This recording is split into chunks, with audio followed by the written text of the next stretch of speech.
You can catch the full interview with Chief Justice Mogoeng Mogoeng at 7:30 tonight here on ENCA. Well, this Freedom Day calls are again being made for women to be recognized for their role in liberating South Africa. Many have argued that the contribution of women in the struggle for our democracy has not been given the due attention. So how do we do better? To help us answer that question, we can now speak to Dali Tambo, CEO of the National Heritage Project. He joins us now in studio. Good afternoon to you. So you have been quite outspoken about the apparent neglect of the role of women in our struggle for liberation. What has moved you so much to take on this cause? I suppose it's because whether I was doing the history of the ANC, six-part documentary series, or our current project, which is to tell the story of the history of South Africa through statues, through representations, sculptural representations of our people going through the 350 years from the 1600s to 1994, one notices the invisibility in what is a very patriarchal historical narrative. So we made a deliberate effort to speak about the women who were often the home guard, who didn't have the same role as their men, but were vital, who were activists. And whether you're talking about our country with Albertina Sisulu's, Winnie Mandela's, Lillian Ngoyi's, Charlotte Maxeke's, etc., all of these women are symbolic of normal, everyday women who fought alongside their families, who gave their children to our struggle, generation after generation. And it's very important that they're recognized. In the last 30 decades, I think, in revolutions across the world, the role of women has been more examined. I mean, in the United States, George Washington took part in the revolution there. His wife was an activist, a women's rights activist, and that's been the case across the world. Let me ask you this then, Dali, why is it that you mentioned the likes of Ruth First, yes, women whose stories are well documented if you look for them? Sure. And the Winnie Mandelas, the Albertina Sisulus, the Adelaide Tambos, why is it that we know their names, but their stories have never really been made to take center stage? Do you think it was deliberate? No, I think it's an omission on our part in various mediums, in literature, in film, in television. For some reason, our historians have not come to the fore in many cases to tell those stories. And yet you can't understand the South African Revolution, the South African struggle, without understanding the role that those women played. Now, some women, like Ruth Mompati, were full-time revolutionaries.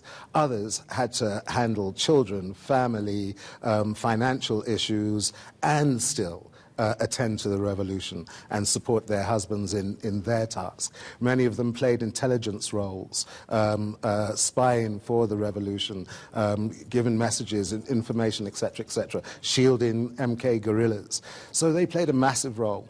And I think it's important that we recognize that role, both in sculpture, so that we remember them in public memory, but also in terms of academics. Another thing that we haven't done since 1994 is to make history a compulsory subject in our schools. So we have generation after generation who were denied that history by apartheid, and since 1994 have been denied the learning of that history.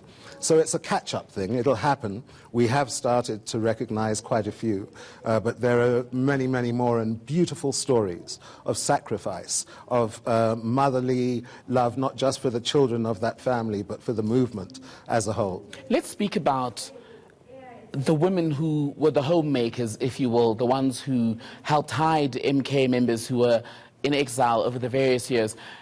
Is it your sense that in our transition to democracy, respectability politics were perhaps part of why certain women got favor over others? You think of Winnie Mandela, for example, you think of Ruth Mompati. I mean, they were at the forefront of fighting for our liberation. And perhaps they're given more respect, and those who stayed home are seen as having played less of a role. How do we debunk that?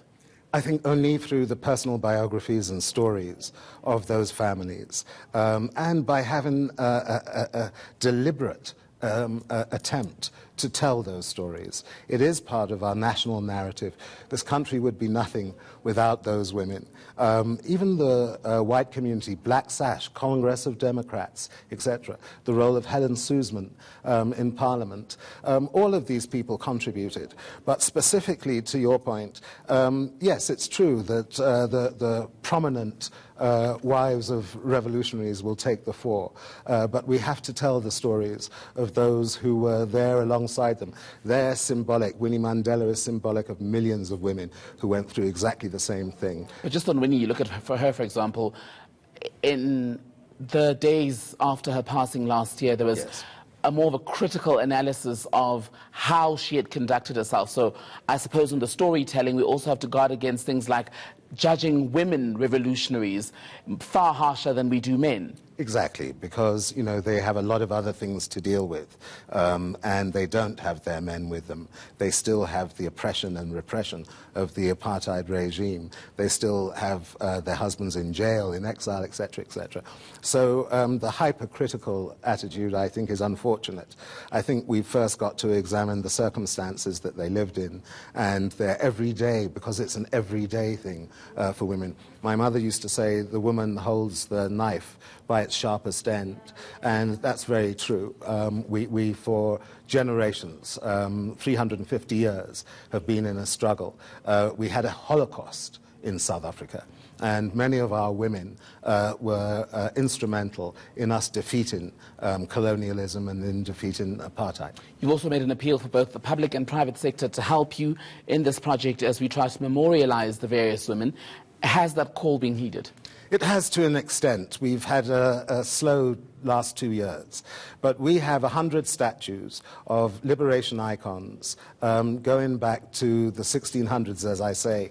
They're all walking, they're all in a procession, and it varies from era to era.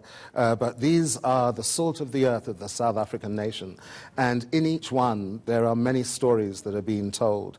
So we urge South Africans, we're at Marapeng, it's 100 statues, it's the world's biggest display of sculptural representational bronzes anywhere in the world, and it's the biggest display of Africans represented in sculpture anywhere in the world. So it's the story of the people of South Africa, stretching over these generations and showing the committed, selfless, dedicated leadership that we had throughout all those years.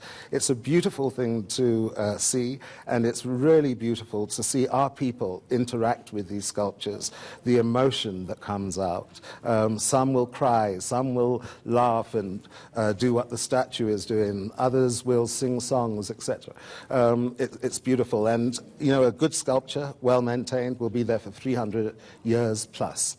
So we expect that 50 years from now, 100 years from now, young children will visit this monument. It'll be bigger then, and understand their story, understand where they and their family and their ancestors came from, and revel in it, feel proud, feel strong, know that they have great lineage, that they come from heroes and heroines. Dali Tambo, thank you so much for your time. Dali is the CEO of the National Heritage Project. Thank you.